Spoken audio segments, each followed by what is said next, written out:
وعلیکم سورۃ الشورى آیت نمبر 11.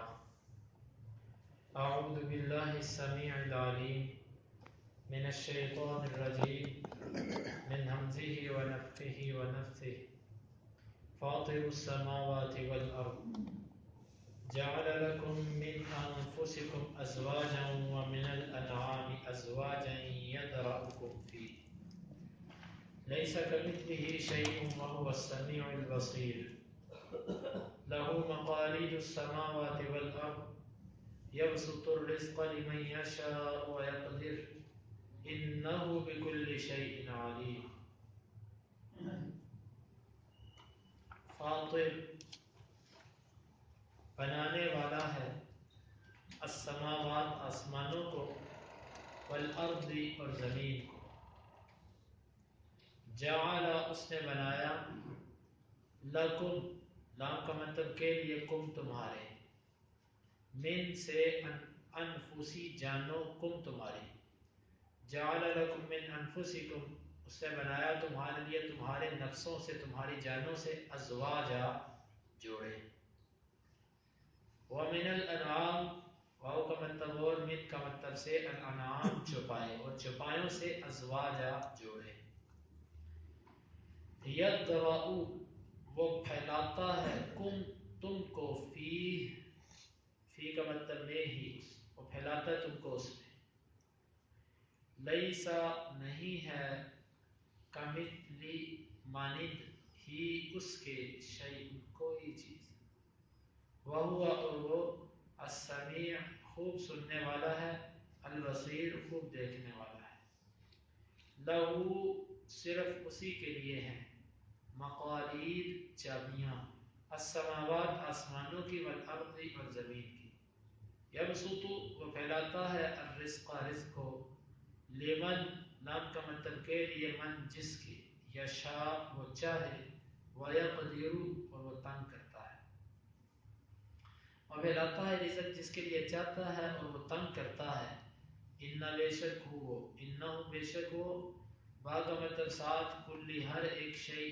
چیز علیم علم رکھنے والا ہے انہ بکل شیء علیم بے شک وہ چیز کے ساتھ علم رکھنے والا ہے فاطر السماوات والارض وہ بنانے والا ہے زمین و آسمان کو جعل لکم من انفسکم ازواجا اس نے بنایا تمہارے لیے تمہارے ہی نفسوں سے جوڑے ومن الانعام ازواجا اور چوپایوں سے جوڑے یذرأکم فی وہ تم کو پھیلاتا ہے اس میں لیس کمثلہ شیء نہیں ہے اس کی مثل کوئی چیز وہو السمیع البصیر اور وہ خوب سننے والا اور دیکھنے والا ہے لہو مقالید السماوات والارض اسی کے لیے ہے زمین و آسمان کی چابیاں یبسط الرزق لمن یشاء ویقدر اور پھیلاتا ہے رزق جس کے لیے چاہتا ہے اور وہ تنگ کرتا ہے انہ بکل شیء علیم بے شک وہ ہر چیز کا علم رکھنے والا ہے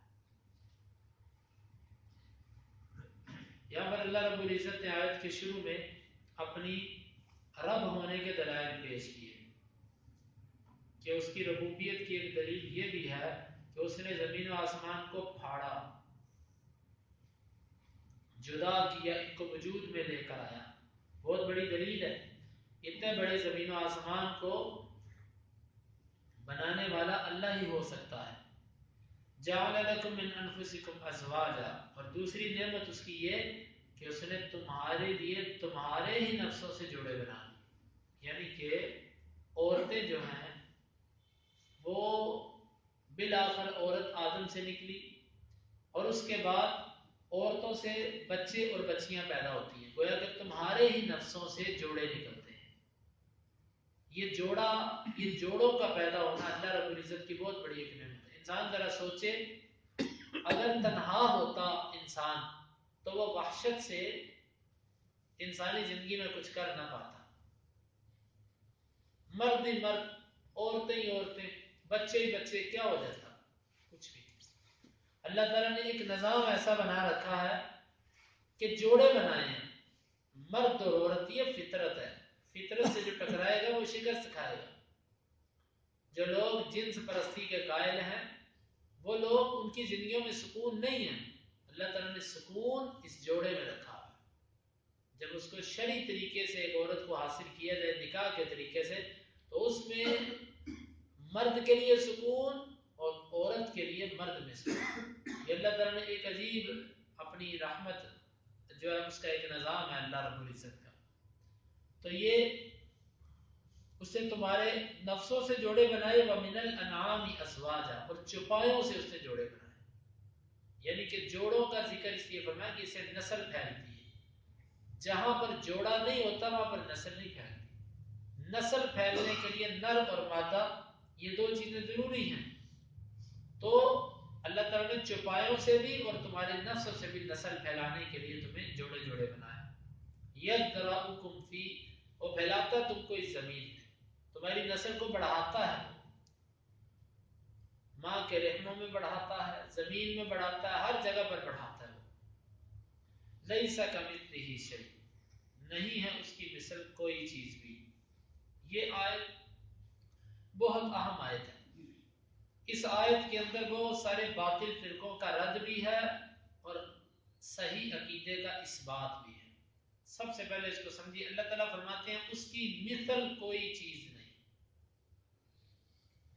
یا پر بعض مفسرین نے اعتراض یہ کیا ہے کہ اس آیت کا لفظی معنی بنتا ہے اس کی مثل جیسی کوئی چیز نہیں.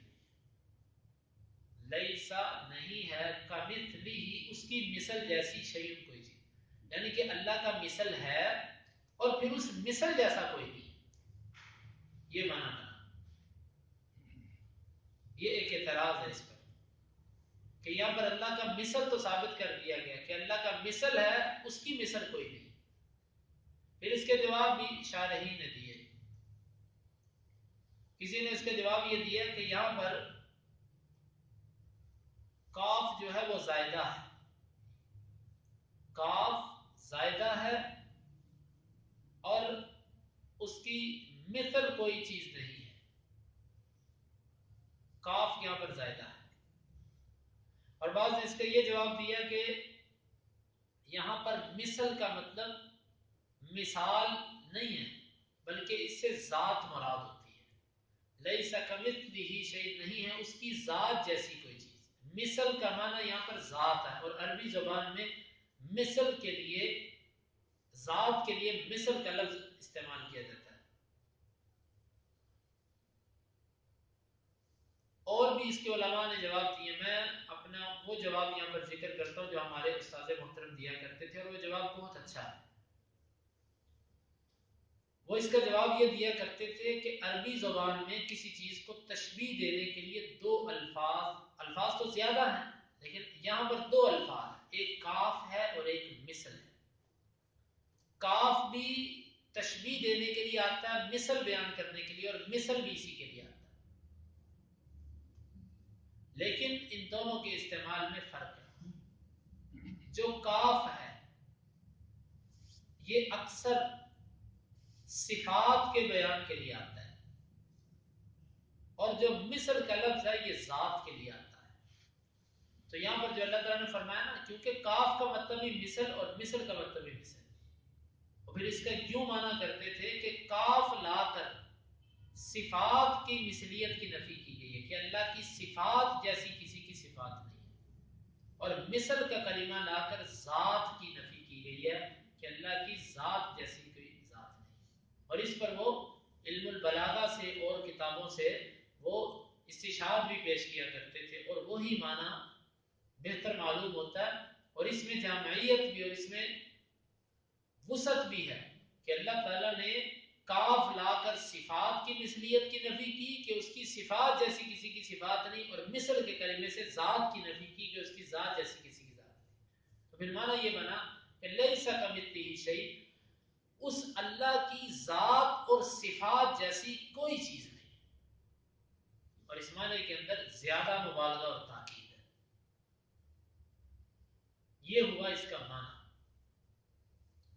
اب اللہ تعالیٰ کی مثل کوئی چیز نہیں ہے, اللہ تعالیٰ نے مثل کی نفی کر دی. بعض لوگوں نے اس آیت کو لے لیا اور انہوں نے اس آیت کو سمجھا نہیں, اللہ ہی کی صفات کی نفی کر دی.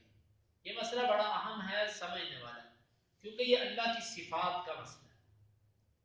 یہ میں اس کو اتنا ضروری اس لیے بھی سمجھتا ہوں کہ شیخ الاسلام نے بھی اس کی ایک مثال پیش کی ہے. ایک بندے کو آپ ایک بندے نے کسی سے ملنا ہے، اور جس سے ملنا ہے آپ اس کی اگر درست علامات بتاؤ گے تو اجنبی بندہ اس کو جا کے پہچان لے گا. اگر آپ علامتیں غلط بتاؤ گے تو وہ اس کو پہچان نہیں پائے گا. مثال کے طور پہ آپ ایک بندے کو کہتے ہو کہ بھئی فلاں جگہ پہ جاؤ، ادھر ایک بندہ بیٹھا ہوا ہے، اس سے تم نے ملنا ہے. وہ کہتا ہے اس بندے کو تو میں جانتا نہیں. آپ کہتے ہو ٹھہرو میں تمہیں اس کی نشانیاں بتاتا ہوں. اس نے سر پہ ٹوپی پہنی ہوگی، اینک لگائی ہوگی، داڑھی رکھی ہوگی، کچھ علامتیں بتائیں گے کہ یہ اس کی علامتیں ہیں جو دوسرے لوگوں میں تمہیں نہیں نظر آئیں گی، یہ اس کی علامتیں ہیں. اب آپ اس کو اگر تو آپ نے علامتیں درست بتائیں، اس جگہ پر وہ جائے گا، اس بندے نے ٹوپی پہنی ہے، اینک پہنی ہے، سب کچھ جو بتایا تھا اس پر پورا ہے، یہ بندہ سیدھا جا کے اس کو ملے گا کہ بھئی جو اس نے علامتیں بتائی تھی اس علامتوں والے بندے کو میں نے مل لیا. لیکن اگر ادھر بندہ بیٹھا جس نے ٹوپی پہنی ہے، اینک پہنی ہے، داڑھی رکھی، سب کچھ ہے، لیکن آپ اس کو کہتے ہو بھئی ادھر جاؤ، ایک بندہ ننگے سر ہے اور داڑھی اس کی نہیں ہے، ہاتھ اس کے نہیں ہے، پاؤں اس کے نہیں ہے، آنکھیں اس کی نہیں ہیں، تو ادھر جب وہ پہنچے تو وہاں پر ایک داڑھی والا، آنکھوں والا، کانوں والا، ٹوپی والا، اینک والا بندہ بیٹھا ہو، تو کیا یہ اس کو جا ملے گا؟ اس کو وہ سمجھ کے مل جائے گا؟ وہ کہے گا اس کے اندر تو وہ علامتیں ہی نہیں ہے جو مجھے بتلائی گئی ہیں، وہ اس کو کبھی بھی نہیں ملے گا، واپس آ جائے گا. بھائیو، ہم نے اللہ تک پہنچنا ہے. اگر اللہ کی جو صفات ہیں وہی غلط آپ کو بتا دی گئی کہ اللہ ان صفات کا مالک ہے، وہ صفات ہی اگر غلط بتا دی گئی تو اللہ سے کیسے ملو؟ مثلا بعض لوگوں نے اس آیت کا معنی یہ سمجھا لیس کمثلہ شیء، اللہ کے مثل کچھ نہیں ہے. پھر انہوں نے خود ہی سوچا، قرآن کے اندر آتا ہے ید اللہ فوق ایدیہم، اللہ کا ہاتھ ان کے ہاتھوں کے اوپر ہے. انہوں نے کہا ہمارا بھی ہاتھ ہے اور اللہ کا بھی ہاتھ ہے، اور اللہ قرآن میں کہتا ہے اس کی مثل کچھ نہیں ہے. لہذا انہوں نے اس کا معنی یہ سمجھا کہ اگر اللہ کا ہم نے ہاتھ مان لیا تو یہ مثلیت لازم آئے گی. اچھا پھر کیا ہوا؟ انہوں نے کہا کہ اللہ کا ہاتھ ہی نہیں. یہ بات میں اپنی طرف سے نہیں کر رہا، یہ لوگوں کا مذہب ہے. وہ کہتے ہیں اللہ کا ہاتھ نہیں ہے، اللہ کے ہاتھ نہیں ہے. کیوں نہیں ہے؟ وہ کہتے ہیں اگر اللہ کے ہاتھ مان لیں تو مشابہت لازم آ جائے گی، تمہارے بھی ہاتھ ہیں، اللہ کے بھی ہاتھ ہیں، یہ تو مثل ہوگی. تو اللہ کہتا ہے میری مثل ہی کوئی چیز نہیں. اچھا، حدیث کے اندر آتا ہے اللہ رب العزت کا قدم ہے، وہ کہتے ہیں اللہ کا قدم نہیں ہے. حدیث کہتی ہے، وہ کہتے ہیں نہیں ہے. کیوں نہیں ہے؟ قرآن کہتا ہے لیس کمثلہ شیء، اس کی مثل کوئی چیز نہیں ہے. اور اگر اللہ کا قدم مان لیں، ہمارا بھی قدم ہے، اللہ کا بھی قدم ہے، یہ تو مشابہت ہوگی. اور اللہ رب العزت صفت حسنہ اللہ کی صفت ہے، مسکراتا ہے. وہ کہتے ہیں کوئی صفت نہیں. کیوں نہیں ہے؟ ہم بھی مسکراتے ہیں، اللہ بھی مسکراتا ہے، یہ تو مشابہت ہوگی. اور قرآن کہتا ہے لیس کمثلہ شیء، اس کی مثل کوئی چیز نہیں. اس آیت کو بعض لوگوں نے نہیں سمجھا اور انہوں نے اللہ کی صفات کا انکار کر دیا. گویا کہ انہوں نے کہا اللہ کے ہاتھ نہیں ہے، اللہ رب العزت جو صفات قرآن و حدیث میں آئی اس کی انہوں نے نفی کی ہے، نہیں ہے اللہ کی وہ صفات. حالانکہ مسئلہ اتنا مشکل نہیں تھا، اور تعجب یہ ہے کہ ان کی کتابوں میں لکھا کہ اللہ کی صرف 7 صفات ہیں. 7 صفتیں ہیں اللہ کی. اس میں علم ہے، قدرت ہے، ارادہ ہے، سمع ہے، بصر ہے. یہ صفات انہوں نے اللہ رب العزت کی 7 صفات مانی ہیں. عربی کا ایک مقولہ ہے کہ فر من المطر وقام تحت المیزان، بارش سے بھاگا اور پرنالے کے نیچے جا کے کھڑا ہو، کہ بارش نہ پڑے میرے اوپر. اور کھڑا کس کے نیچے ہوا؟ پرنالے کے نیچے. یہ مثال ہے ان لوگوں کی. باقی ساری صفات کا انکار اس لیے کیا کہ مشابہت لازم ہوتی ہے. لیکن اللہ کی سمع، اللہ سنتا ہے، اس کا انکار نہیں کیا. سوال یہ پیدا ہوتا ہے کیا ہم نہیں سنتے؟ انسان سنتے ہیں کہ نہیں سنتے؟ سنتے ہیں نا؟ اگر انسان بھی سنتا ہے اور اللہ بھی سنتا ہے یہ تو پھر تمہارے نزدیک یہ مشابہت بن گئی. تو پھر صفت سمع کا بھی انکار کرو.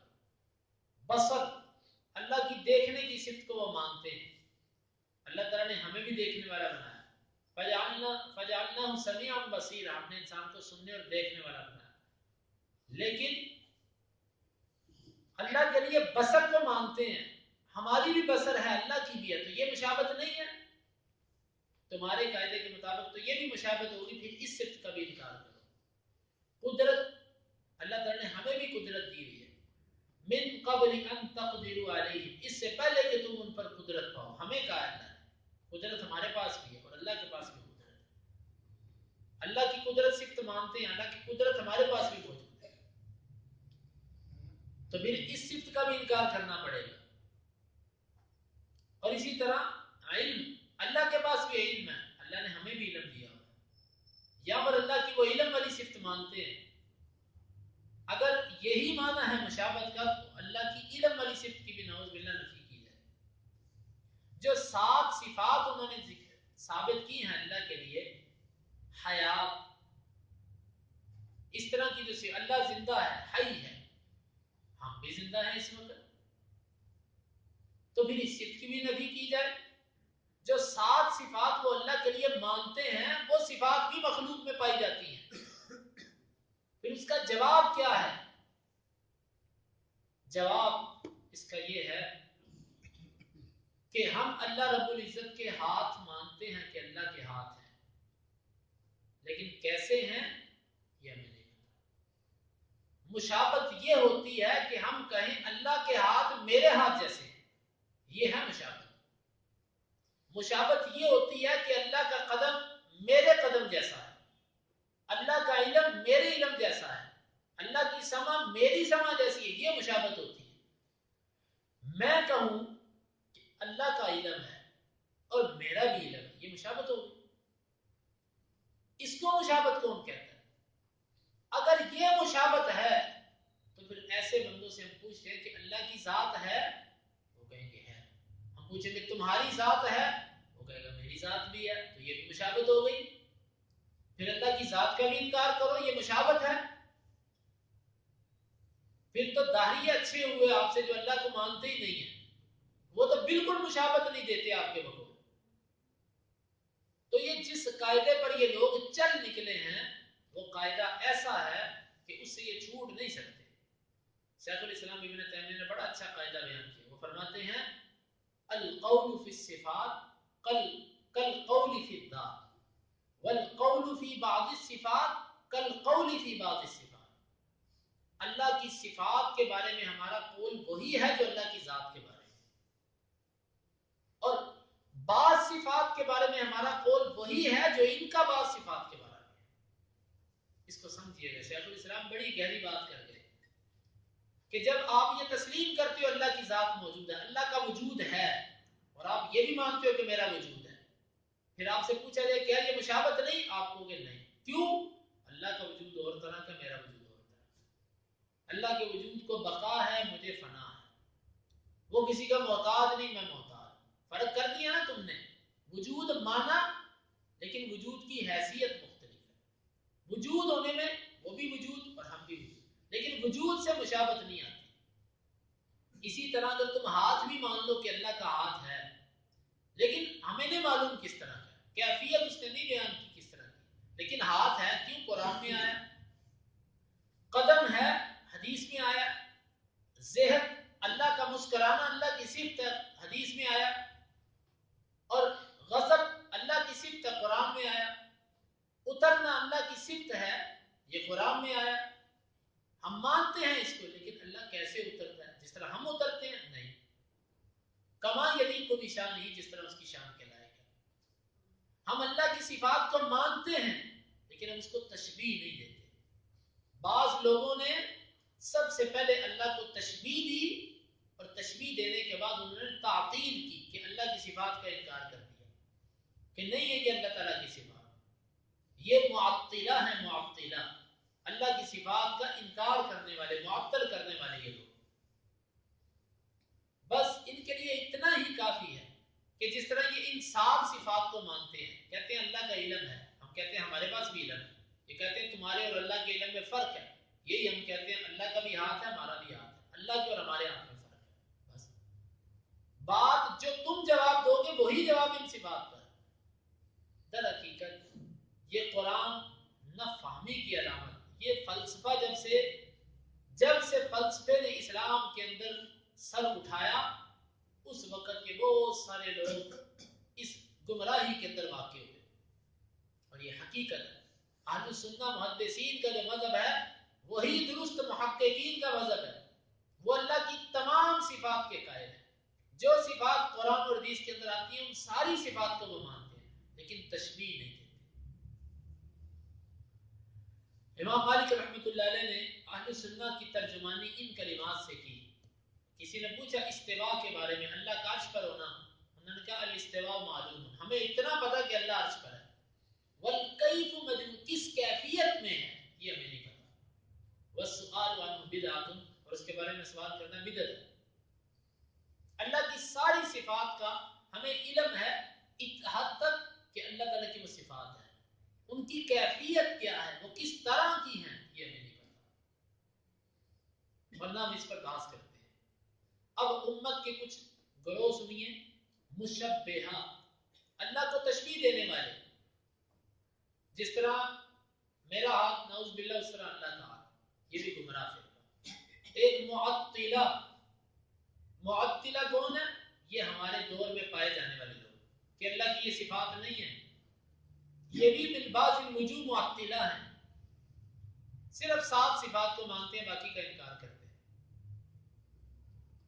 اور ایک فرقہ ہے مفوضہ، یہ وہ فرقہ ہے کہ جو کہتا ہے کہ ان کلمات کے معانی اور ان کا مفہوم ہمیں نہیں پتا، یہ مشتبہ، یہ وہ کہتے ہیں کہ ان کے کلمات کا معنی اور مطلب ہمیں نہیں پتا، بس اللہ ہی جانتا ہے، اللہ اعلم بمرادہ، یہ متشابہات میں سے ہے، یہ بھی بعض لوگوں کا موقف ہے۔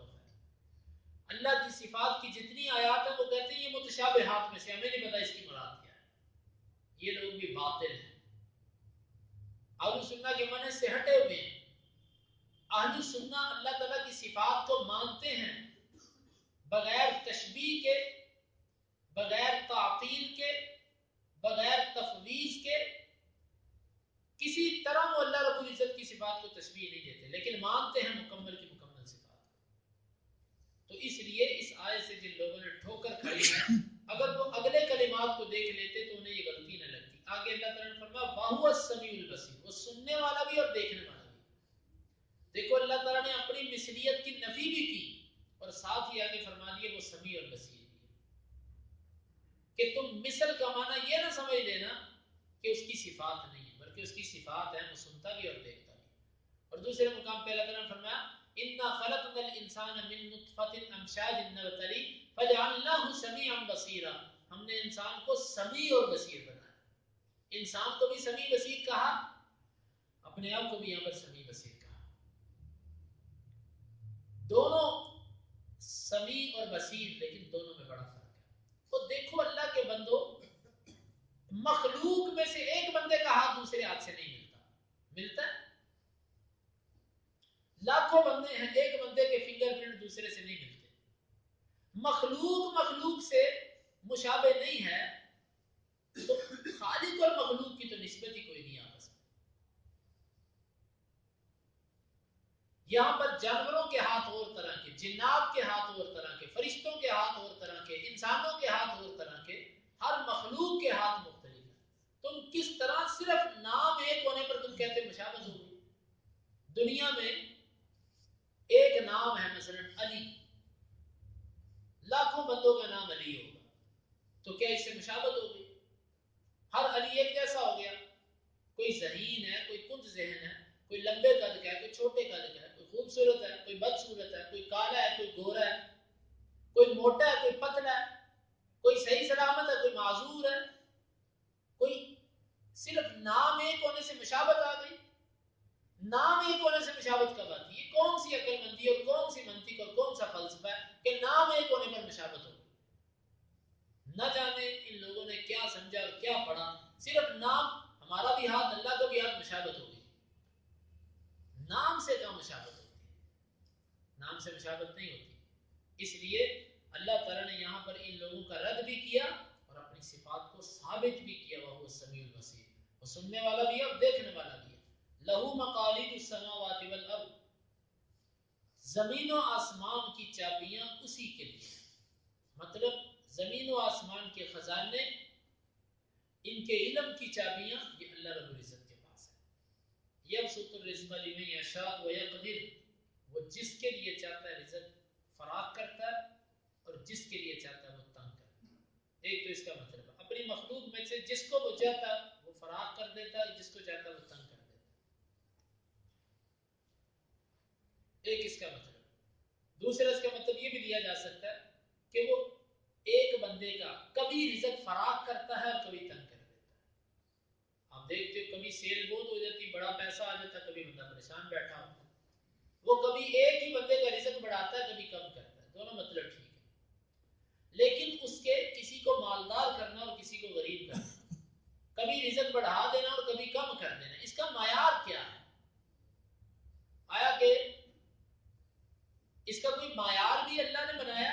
پہلی بات تو یہ کہ اللہ سے کوئی پوچھ نہیں سکتا، لیکن یہاں پر اللہ نے وہ بھی وجہ بیان کر دی، انہ بکل شیء علیم، اس لیے کہ وہ ہر چیز کا علم رکھنے والا ہے۔ اس کی جو مال کی فراوانی ہے یا مال کی جو کمی ہے، یہ نہیں ہے کہ اس کا پیچھے سبب کوئی نہیں ہے، بلکہ اس کے پیچھے اللہ کا علم باعث ہے کہ اللہ رب العزت اپنے علم سے جانتے ہیں کہ اس بندے کو اس وقت زیادہ مال دینا بہتر ہے اور اس وقت اس کو کم دینا بہتر ہے، اس کو امیر رکھنا بہتر ہے، اس کو غریب رکھنا بہتر ہے۔ یہ مالک وہ اپنے علم کے مطابق اس نے یہ تقسیم کی ہے، علم کے مطابق یہ ساری کی ساری اس کی تقسیم ہے۔ انہ بکل شیء علیم، وہ ہر چیز کا علم رکھنے والا ہے، اس لیے اس نے کسی کا رزق کم کیا اور کسی کا زیادہ کیا۔ تو ان آیات میں ایک تو ہمارے عقیدے کی بھی اصلاح ہے، اللہ تعالیٰ کی صفات کے بارے میں اللہ تعالیٰ نے خود بیان فرمایا اپنی صفات کا، اور دوسرا رزق کی کمی اور بیشی اور خزانے کی چابیاں، رزق یہ اللہ رب العزت کے ہاتھ میں، جس کو چاہے وہ دے۔ تمہارے معبود، تمہارے اولیاء، تمہارے بزرگ، ان کو تم گنج شکر کہو، تم داتا کہو، تم غریب نواز کہو، ان کو تم جو مرضی کہو، یہ کچھ بھی نہیں کر سکتے، یہ مٹی کی ڈھیریاں ہیں، اس سے بڑھ کے ان کی کوئی حیثیت نہیں ہے۔ نیک تھے تو اللہ کی جنتوں میں ہیں، اگر ایسے نہیں تھے تو وہ اپنے انجام کو پہنچے۔ اس لیے تمہیں اللہ سے مانگنا ہے، اللہ سے ہی سوال کرنا ہے۔ اللہ رب العزت ہمیں اس پر عمل کی توفیق عطا فرمائے۔ فاطر السماوات والارض، فاطر السماوات والارض، پیدا کرنے والا ہے زمین و آسمان کو، پیدا کرنے والا ہے زمین و آسمان کو، جعل لکم من انفسکم ازواجا، جعل لکم من انفسکم ازواجا، اس نے بنایا تمہارے لیے تمہارے ہی نفسوں سے جوڑے، اس نے بنایا تمہارے میں سے ومن الانعام ازواجا، ومن الانعام ازواجا، اور چوپایوں سے جوڑے، اور چوپایوں سے جوڑے، یذرؤکم فی، یزرعکم فی، وہ پھیلاتا ہے تم کو اس میں، وہ پھیلاتا ہے تم کو اس میں، لیس کمثلہ شیء، لیس کمثلہ شیء، نہیں ہے اس کی مثل کوئی چیز، نہیں ہے اس کی مثل کوئی چیز، وہو السمیع البصیر، وهو السمیع البصیر، اور وہ سننے والا دیکھنے والا ہے۔ اور وہ سننے والا اور دیکھنے والا ہے۔ لہ مقالید السماوات والارض، لہ مقالید السماوات والارض، اسی کے لیے ہیں آسمانوں اور زمین کی چابیاں، اسی کے لیے آسمانوں اور زمین کی چابیاں، یبسط الرزق لمن یشاء ویقدر، یبسط الرزق لمن یشاء ویقدر، وہ پھیلاتا ہے رزق جس کے لیے چاہتا ہے اور تنگ کرتا ہے، وہ پھیلاتا ہے رزق جس کے لیے چاہتا ہے اور تنگ کرتا ہے۔ انہ بکل شیء علیم، انہ بکل شیء علیم، بے شک وہ ہر چیز کو جاننے والا ہے۔ بے شک وہ ہر چیز کا جاننے والا ہے۔ اللهم انفعنا بما علمتنا وعلمنا ما ينفعنا وزدنا علما، اللهم اقسم لنا من خشيتك ما تحول به بيننا وبين معصيتك، ومن طاعتك ما تبلغنا به جنتك، ومن اليقين ما تهون به علينا مصائب الدنيا، متعنا اللهم بأسماعنا وأبصارنا وقواتنا أبدا ما أحييتنا، واجعله الوارث منا، واجعل ثأرنا على من ظلمنا، ولا تجعل مصيبتنا في ديننا، ولا تجعل الدنيا أكبر همنا ولا مبلغ علمنا ولا تسلط علينا من لا يرحمنا